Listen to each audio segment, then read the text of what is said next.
It is influenced us, advanced us to this younger generation. I am here to ask President Museveni, why did you obfuscate me from appearing on about the paper? But ustomachito gungune to. We no longer pass to pussy at the other community too.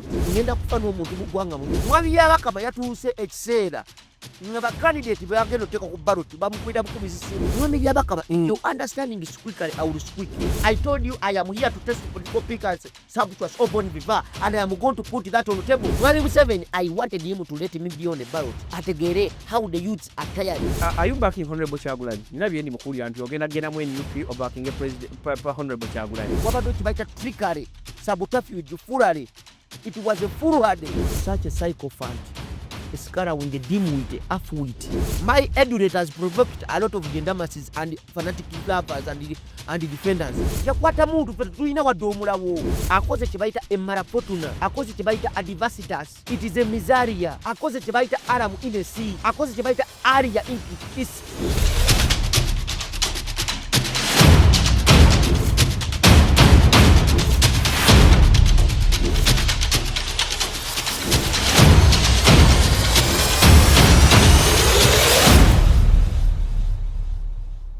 Direct shot, kulamsiza kwenda Justice Jokwera ngo tusamu ekitiibwa n'otulaba kapesa ka subscription yako konyiga n'ogeza kupanga otwekumiddeko. Nze John Bosco Situ, yonna Justice Jokwera ngo tukwaniriza omutimbagano guno gusinzira okubanga twogera bigenda maaso mu ggwanga. Ngutambuza ni muganda wange Akasozi Julius abeerayo mu producing eno Effects Media Services nebera kamera Saifa n'atemaatema n'olaba nga bitambula gye tusobola okutuukako ne tutambulira awo mu mbeera emu oba endala. So bino byolaba wano ebitambuze ne muganda wange Saifa abeerayo eno tusobola okuba nga tukuwa omulimu ogukyasingidde ddala.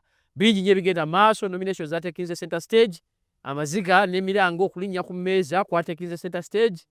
Muganda wange President David William Magezi is my sobriquet, is my appellation, in simpler terms is my name. Bwatyo teyasobodde kubeera nga ayitamu era bwe kaba katimba golo teyagiteebye omupiira yagukubye ku mpagi. Saagukubye ku mpagi sebo. Mwami Museveni yagunkubisiza ku mpagi. Wasanze defender gwaita kandi Mwami Museveni. Mwami Museveni si defender. Mwami Museveni yategeka panchi, ye linesman, ye referee, ye goalkeeper, omukuba endobo ng'akwata omupiira gwe nga match agikomyawo nga bagamba mpangudde match. Iza mmanyi ekyabadde ku kakiiko. Wabadde kibaita trickery, sabotage, foolery. It was a foolhardy. So politics was played on you by Byabakama. Kugambye Byabakama. Omanyi who you was part to appoint, as part to disappoint. Very good. Mwami Byabakama is answerable to President Museveni. Very good. So tosuubira nti wagenda kubeerawo equality. Tosuubira nti ffe tugenda kufuna justice awo. Mwami Byabakama yatuuse ekiseera nga bakandidate bagenda oteeka ku ballot bamukubira bukubizi simu nti oyo muteekeko. Aleka naawe. Toyinza kuŋŋamba nti nabadde ne Honorable Mbaraka Munyagwa tuli ku layini y'emu ebizibu tulina byebimu. Okitegeera? Mugati gwa bata otugambye nti ffenna tubulayo. Okitegeera? Ffenna ku makya tulaga dissatisfaction. Tuli awo tuyimiridde. Ogenda olaba Mbaraka takyalabika. Omugamba naye tubadde twekalakasa ffenna okuva President we yatandika. Takyayogera. Abadde afulumya ebigambo n'amaanyi ebigambo bitandise okkendeera. Mbaraka Munyagwa. Twamugambe jani tugende tubeere ne joint state statement. Tukole statement eri eyawamu pressure. Nga Baraka akyayogera mu Baraka. Mugati gwa bata nga akyayogera. Tugenda okulaba mugati gwa bata yeemulungula afulumye gate. Tugenda okulaba ku TV nti mugati gwa bata ali Lweza. Nga district acha report gye baseebeyo muwa nga abulayo district nyingi bweziti mbuzibulamu abantu. Yemu ye issue yemu yabadde ku Katumba Oye. Yemu ye issue yabadde ku Honorable Sereko Muhammad. Yemu issue yabadde ku General Mugisha Muntu. Mugisha Muntu ya nominatinze. Ati baba nominatinze. Ne Mbaraka Munyagwa mugati gwa bata. Naye Zambia trickery esimu zezakubibwa. Into oyo wabaddeyo esimu ezikubibwa kubeka bano. Nona bono station Mayanja genda kunyenya mabina. Wali ku stage. President Museveni agamba nti oyo amazo anyenyeza bulungi akabina ebbina oyo naye mumuleta nvuganye.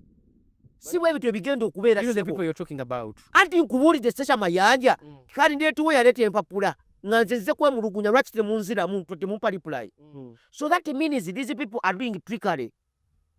Tewali mazima, there is injustice.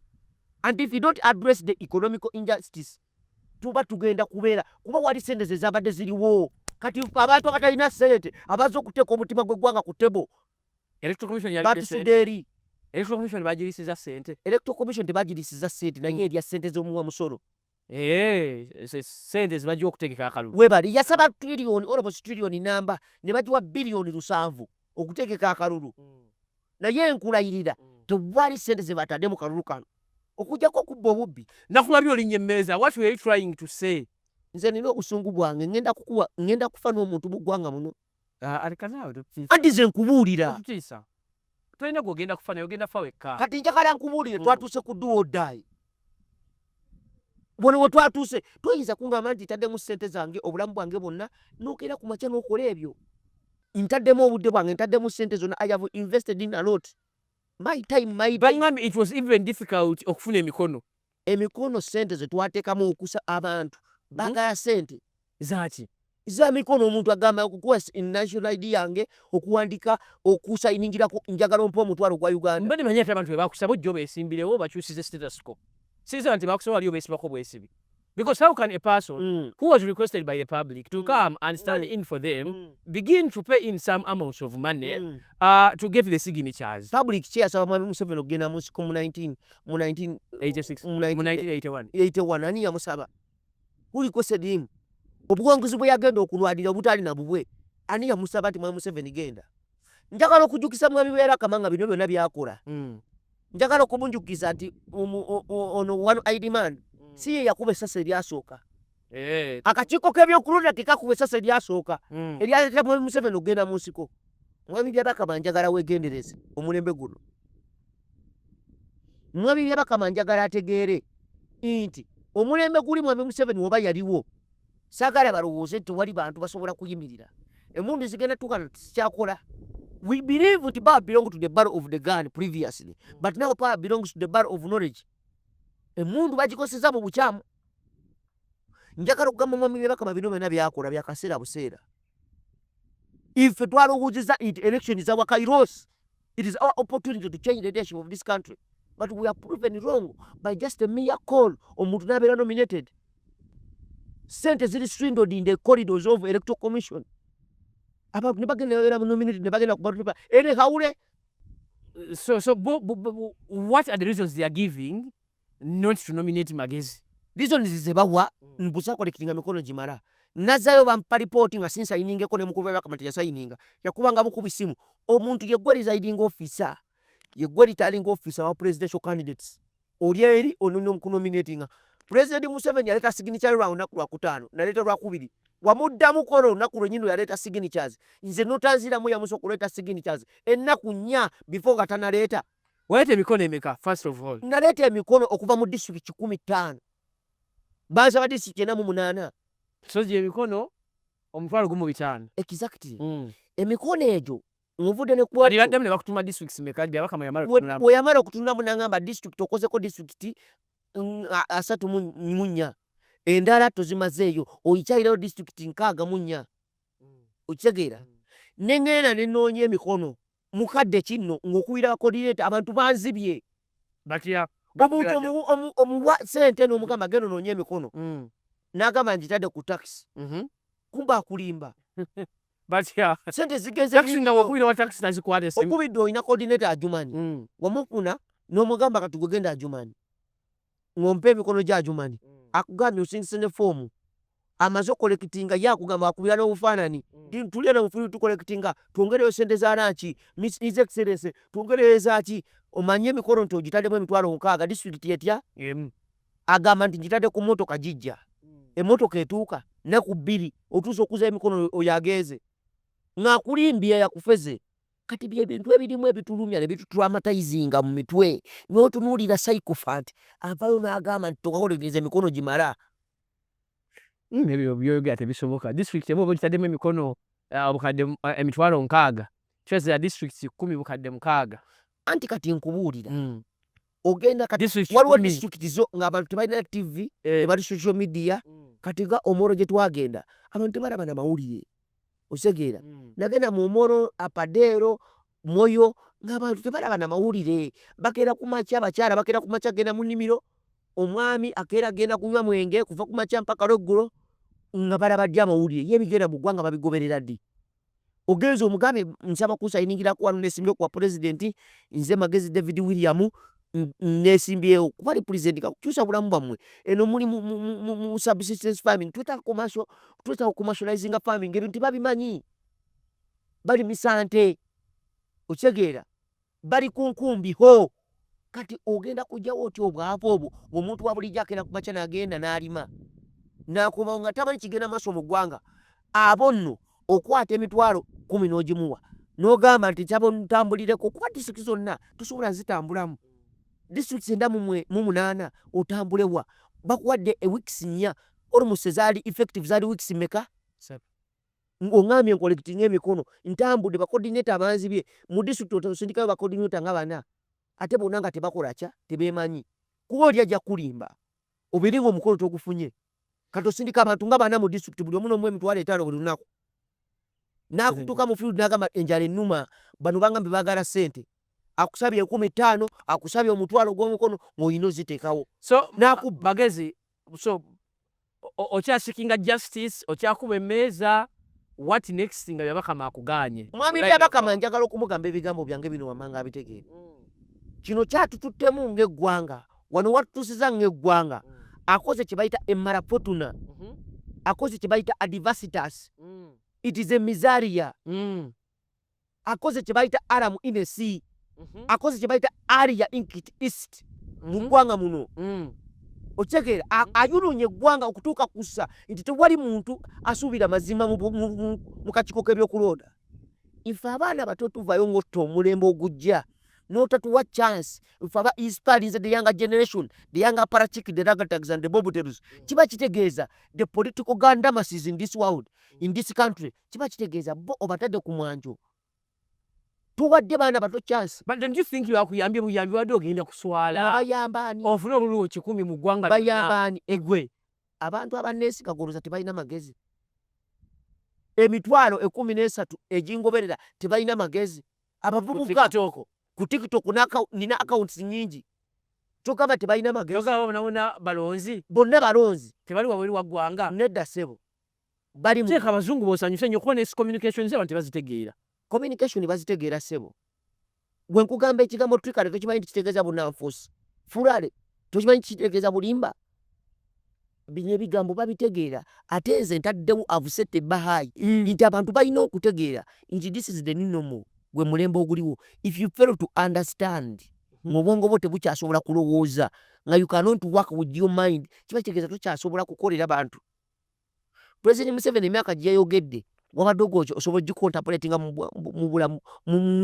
bulamu obwa bulijjo President Museveni is tired naye abantu abamwetoolodde abo abali awo ababbi baagala asigalewo ng'ali mu bukulembeze bw'eggwanga tebakimanyi bali mukuta ggwanga kyekireetera mwami Museveni okulowooza nti mu myaka gye yali alowooza kutwala bukulembeze bwa ggwanga mu myaka 35 27 24 kyekimulowooza nti omulembe guno ffe ayagala tulabe ku ludo ayagala tulabe nga tunywa njaga ayagala tulabe nga tulina byakola ayagala tulabe nga tusabiriza tataddewo avenues for peaceful transfer of power but projection walowooza adde ogafuna bulumeka projection kankubulya abavubuka b'eggwanga tuli 75% abavubuka b'eggwanga nibo babadde banzikiririzaamu era projection yange nze nandifunye million almost 2.5 kyokka awangula awanguza million 5-6. That is the perspective abantu gye balina. It is the perspective. Even they are concocted. Let me tell you, those numbers are concocted. Kati nkubuulira million 15 ogenda obuze register abantu abalonzi abali ku register abavubuka bagenda ne balonda okitegeera naye bali concoctinga percentage babalya mu percentage onafunye percentage bweti oli yafuna obulu million 3 onafunye 5 that means we are losing it all. Okay, so at the end of the day the question is Byabakama yakujjemu osigadde kuba nduulu aren't you now becoming a nuisance to the society? Omuntu adayagala bakulembeze eggwanga otandise kubuukira ku mmeeza aren't you becoming a nuisance in the society? Let me tell you omuntu yenna alina olukisa okulaga obutali bumativu dissatisfaction nati mu mbeera ki newakwetaka kuba mmeeza Mwami Museveni ani yamuwa eggwanga lino? Ani yali muwa? Yali suubula wa? Ye yakwata mundu. Yakwata mundu ffe tetulina wadde omulawo. We si kuba mmeeza Mwami Museveni alitegeera ate atutukooye. Kati gwe naye Magezi wali olina endowooza nti ogenda kujja Museveni mu buyinza? Njirina. Gwe Magezi? Njirina. Okoseza style ki? Let me tell you, there is something that you people don't understand. President Museveni does not underestimate his opponent. Yachman. He knows the capacity. And the power you have. He knows the lwakiyenzikiriza kubeera ku ballot. Mwami Museveni wandizikiriza okubeera ku ballot n'otegeera abavubuka nti Mwami Museveni si ye yabakama. he who has power to appoint has power to disappoint. Someone who appointed you, you're answerable to the appointing authority. So gwe ozobina na Mwami Museveni yakulemesezza okubeera nominated. Nze Mwami Museveni gwe ninako obuzibu. So is it true nti kubamu ku bafulumidde ku ballot paper abamu bali mu kutuukiriza interest za mukulembeze omu? It is true 100%. What? It is true 100%. Justify. Sente zabadde wali oli okero okuba essimu n'okera lugamba oyo ajje ku ballot. Station Mayanja yabaddemu eya political party. Ayina political party. Yes. Yabadde ku NRM Rale ng'ali mu kunyeenya kabina. Enkeera ne bamuwa kikola wa where has it ever worked? So tugamba nti tewali grounds Sesha Mayanja party ya NPP we yafunidde emikono Sereko ne gimubula. Exactly. Magezi ne gimubula. Where as Sesha Mayanja yatambula waba atambula was the president of a political party. Yabadde wali ng'anyeenya mabina ku stage. Sesha mwagala bwagaza mabina ng'ogalemeddeko. Kubanga yabadde anyeenya did she check anything? Ayina kyakyusiza kye yanyenyeza ekirala. Mwami Museveni n'agamba oyo kasita anyenyeza akabina naye mumuleeti tugire NRM aginyereza. No. Ate kati kugamba we yamaze onyeenya akabina yabadde akanyereza ani? Yabadde yakyuse n'anyeenya amabina yabadde akanyereza. Naye yakoze bulungi kirabika mu kunyeenya. Nedda yabadde akabina akanyenyeza ani? Bawagizi BNRM. Ng'abanyenyeza ku ki? Bamulesinga entertainer muyimbi side hustle business besides politics. Such a sycophant, a scatterwing, a dimwit, a half-wit. You look at someone who does not reason, who does not understand. That is Sesha Mayanja. How can you, a president of a political party, But even go to dance for another president of a political party? But you're in the race. But even her party summoned her to go in the disciplinary committee to talk about herself. Show me the letter that they summoned her. Those are peremptory talks, those are imponderables. When you allow the public to put in the state of imponderability, peremptorability, that means you no longer reason. There is what they call facts. Ebyo babiteeka mu media tumusamoninze tukoze kiti naye si bwe kitoko kiba on ground. We saw what is the reality. Twalabe reality ku Electoral Commission wali. Bino bantu bebogera si bye bikola. Perspective abantu gye balina. Mwami Museveni, I wanted him to let me be on a ballot. Ategeere how the youths are tired of this generation. Take me through your manifesto. Wabadde otegese kwogera bikukube by'abaana biwulidde. Ebyo byembulako wabadde otegese bantu bagamba. Nabadde mbategekedde kye bayita a 25 points manifesto. Waha? Nga points ezisooka kusogera corruption. Point ey'okubiri waliwo kye bayita unemployment, effective management of government, effective service delivery. Waliwo kye bayita economic empowerment. Okitegeera? Kuba economy yaffe you can it is not owned by the people. The people have not yet tasted the fruit of economical independence. Okay. It is our economy is owned by the Chinese and the Indians. Don't we have the capacity to build roads ourselves? Don't we have the capacity to improve our infrastructure as a country? Why? What has Chambogo been producing for all over those years? What is Makerere producing over those years? If you still bring investors to invest here, the government has money. You privatizing every institution of government. You're killing government institutions. You're putting people who are going to work on your behalf, but they are not performing best. There is no merit-based performance. Oshagira. Kati bino ebintu twagala tubitunulemu ngaffe Abannayuganda. Tubitegere ebintu ebivaayo tubitwogeza. We are not enemies of President Museveni. But we come and part ways on matters of ideology. So nabalabye mwina unity. Namwe balemesezza okwesimbawo. What did that yield? Kiki kye mwafunyemu? Because yes, of course you had to unite. Bemukuba endulu na buli kimu. Byabakama yasigadde eboswa akakiiko k'ebyokulonda. Nothing to do. era simanyi muzaako era buli omu bw'alowooza nti kye tulina kye twakoze temulina. Mwami Byabakama njagala mutegeeze nti amaloboozi gaffe galina wolves ezo we send those wolves far to the deep, to the bone marrows of the citizens. Time is going to come. We believe change comes through a continuous struggle. You may do this, you may do corruption, but one time you will still come down. Because God is a just God. Mwami Byabakama ayinza okulowooza nti ffe tugenda kukomawo kwogera bintu bikomaawo. Naye time is going to come when those words will affect not only you but even the generation to come that will come from you. Nze nkulaba nga akolima. Kuba kino sigaze okukola.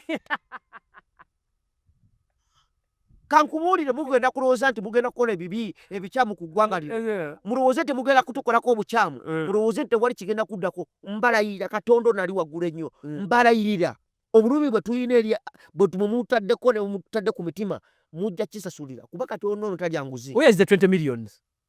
20 million weziri. Tuweeko kuba kati wakyali kyakuzza. Kati nina pulaani eddako. Sooka ove ku 20 millions kuba kati wakyali kyakuzza. Ate wuliriza. Bw'obeera ne pulaani, ng'okoze pulaani, you be strategic. Era ekisoboza kati ku Mande ngenda kulangirira ekiddako. Talina kiddako. Ngenda kulangirira ekiddako. Yeah? I have people who believe in me, the younger generation. My intent is to change the direct Korobe of this country. It is sort of the honors belongs to me. I am going to change the direct Korobe.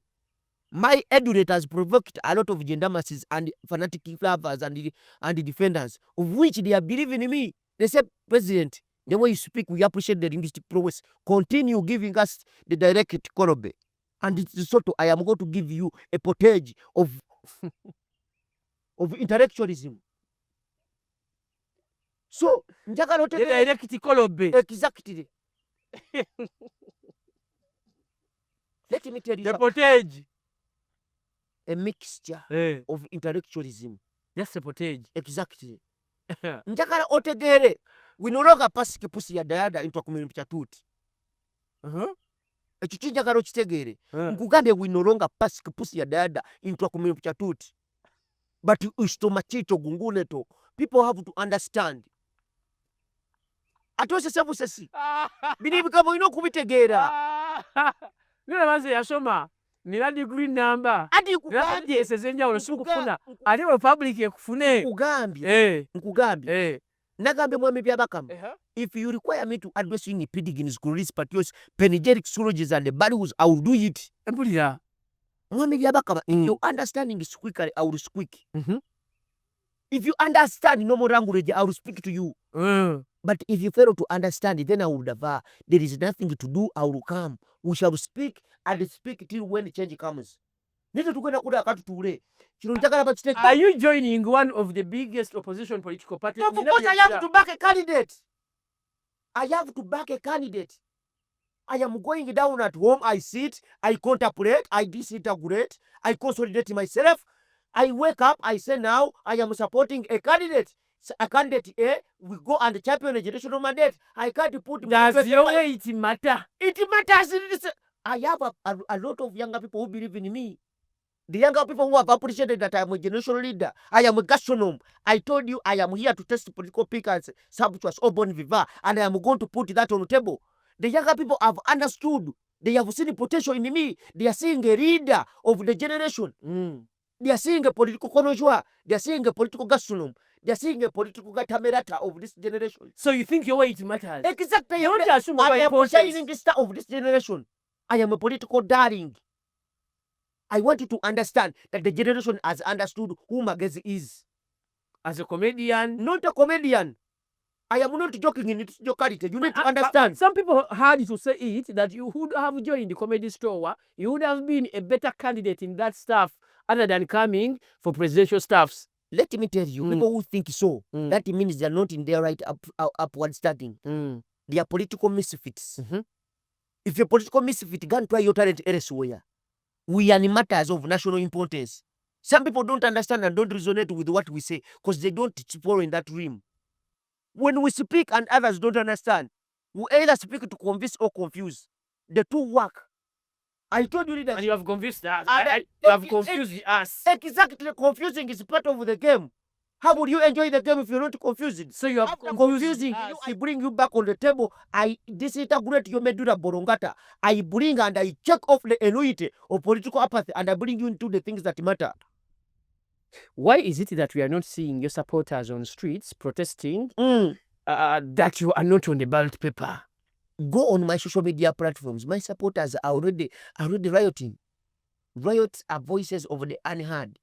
Mugisha Muntu told you, presence of military and absence of war does not guarantee peace in the country.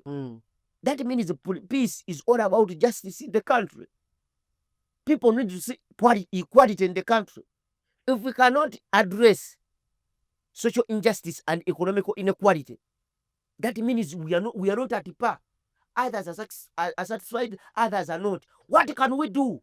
Why did President Museveni allow me to appear on the ballot? Because he appointed Mr. Byabakama. Why didn't he? I am here to ask President Museveni, why did you obfuscate me from appearing on the ballot paper? You would see a younger man with the monuments for cutting in this country. We never came to pray with you. We wanted you to argue and debate with intellectuals. Now you're going to deal with the sycophants, people who don't know what to do.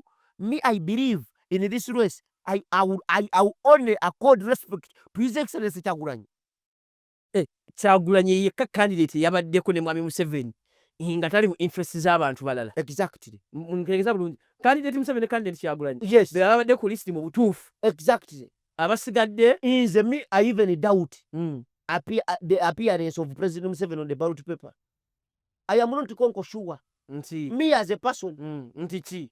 Nsaweza mikono emikono ayinza okuba agiweza. But the comfortability of the Electoral Commission, I don't think they pass through what President Museveni brought. Because he has the structures, he has everything.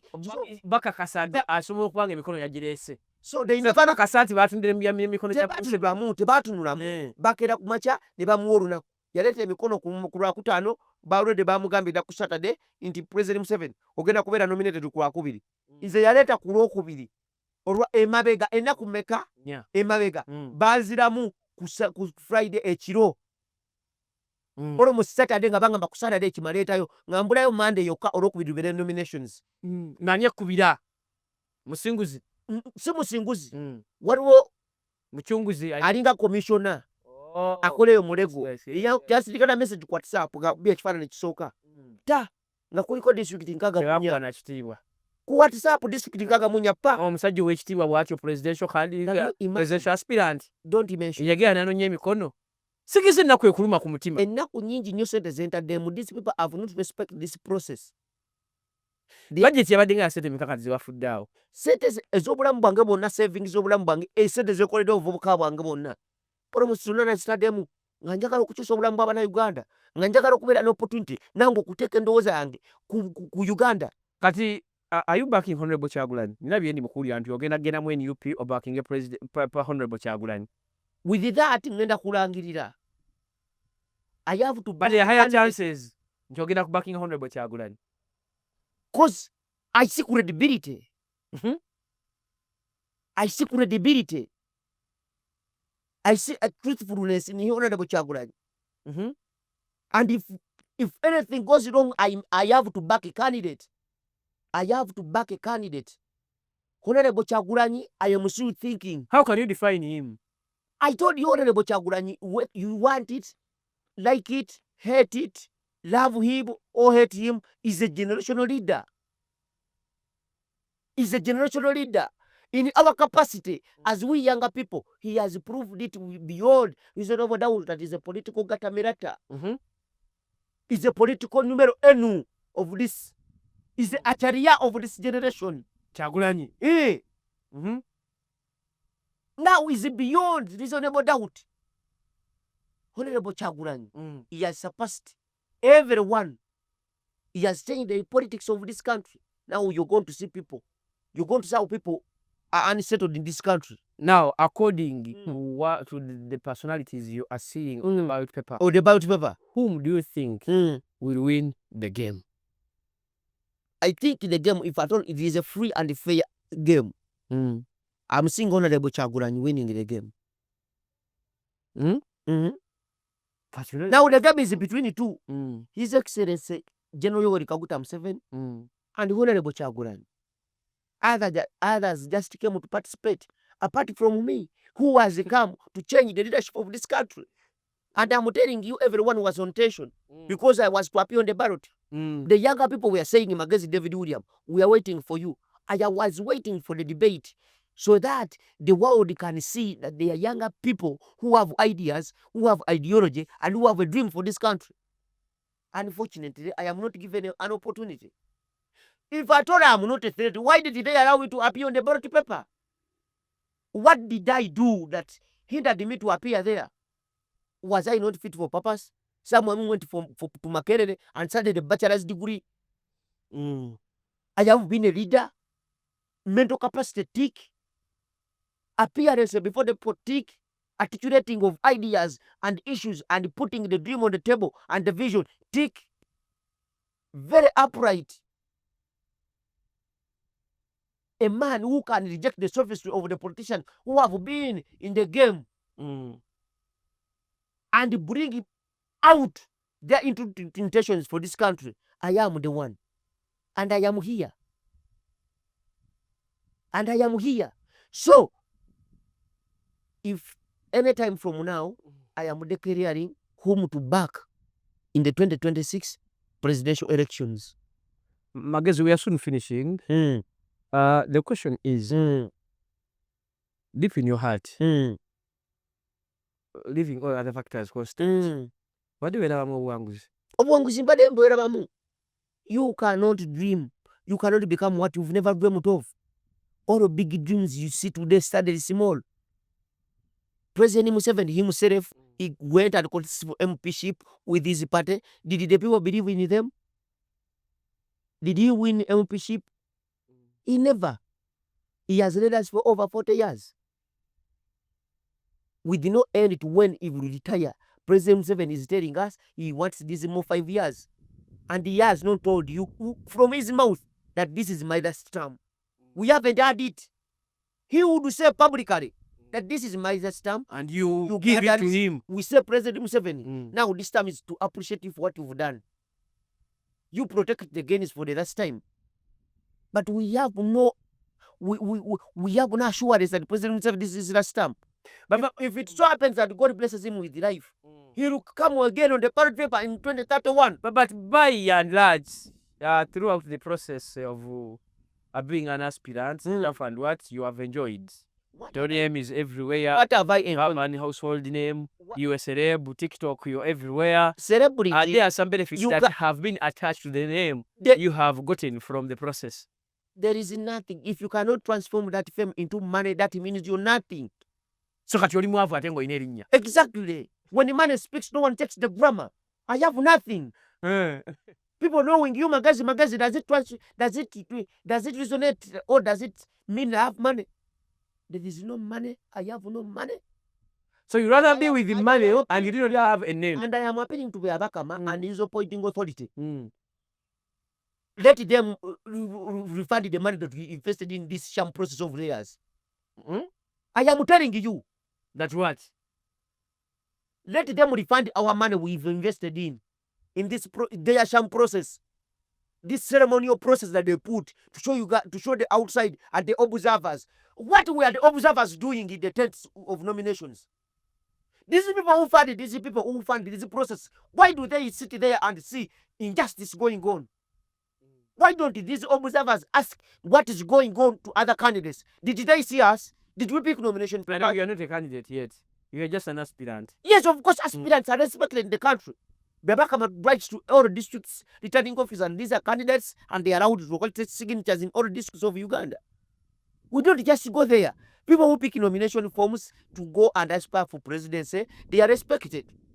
Now, where are the observers? Do they start to observe when people are nominated, or they should start to introspect, to micromanage, and see and follow up the oral process from when the process starts, from picking of nomination forms to the end when the president is elected? Magezi, David William Magezi, tulala mukamere no. Yes, sebo. Oyogereko erimu byabakama. Yes, sebo. Oyogereko erimu Museveni. Yes, sebo. Ne ggwanga Uganda at large. Ne mu luzungu ndowooza. I am going to first address Mr. Byabakama in pediging school list participant exchanges and the values. Mr. Byabakama, I addressed yesterday, but right now I am not going to Ostomachicho Gunguneto, but I'm going to pass Kipusi Dada into a community tut. Direct to you, Mr. Byabakama.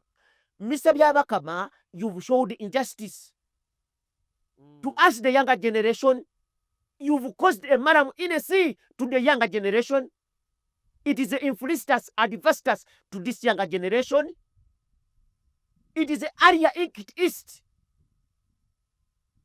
Mr. Byabakama, why did you organize this process? And you know there are going to be injustices. We are left with no chance. You've not given us an opportunity to participate. You have just denied us every opportunity that we have. We younger people, you've locked us inside.